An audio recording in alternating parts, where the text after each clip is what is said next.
What I'm here to talk about is, I guess, a little bit more of why, not to convince, but probably to inform. Mr. President, members, Senate File 514 is flawed, and it's failed. It's already flawed in that it doesn't represent a bill that meets the policy of former Governor Pawlenty and present Governor Dayton. Both of those governors said that if there is not broad bipartisan support, they will veto that bill.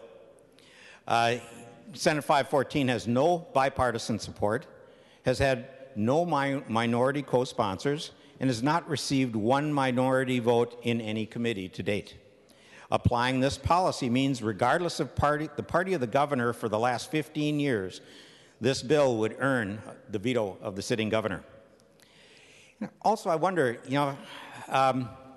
let me read a statement by a fellow named Dave. I won't use his last name, even though it was in the paper. A 61-year-old military veteran with mental illness who lives in a group home in Minneapolis and has his affairs controlled by a legal guardian. He said, "I've been through sweat and blood to vote. I don't want my rights taken away because I fought for my rights here in the United States, and I expect to keep them that way." He's afraid. He's afraid that his vote has a chance to be taken away. Veterans who have fought for the voting rights of others should never, ever fear that this right should be taken away. Senate File 514 makes it clear that this fear is real by making Dave fear that his medical condition will not only be made public, but he'll be forced to vote with a provisional ballot.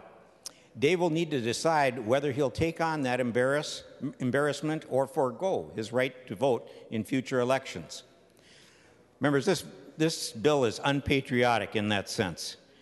How many times have members heard the anecdote that our uniformed service members state that they have fought and some have died to guarantee your right to free speech, to protect your right of self-government, the democratic process, and your right to vote?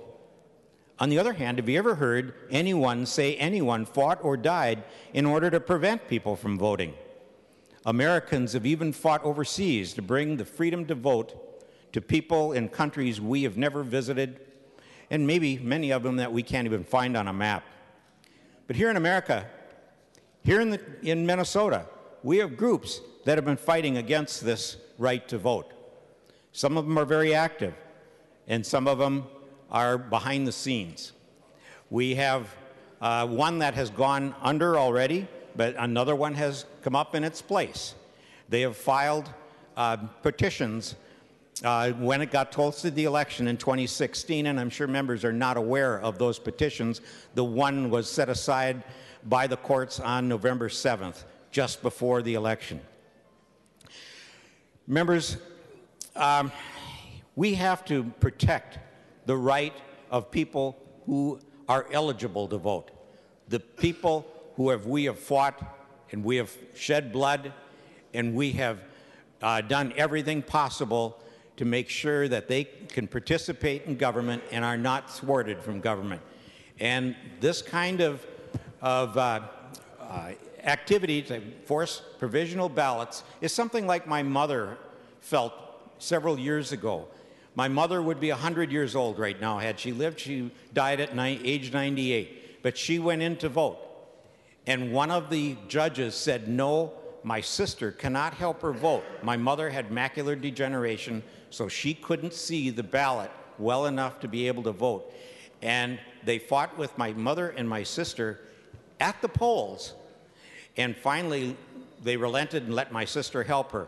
My mother never went to the polls again. She was embarrassed, and she didn't want to go through that again, even though I many times told her that this is your right to have an assistant in the ballot, to fill out your ballot. But she still never went there again. That's what's going to happen here when we have the errors, we have the notations, and then we have people who are going to, they've been even asked to fill out and report on those that are challenged at the polls. That's illegal because the registry is not public information.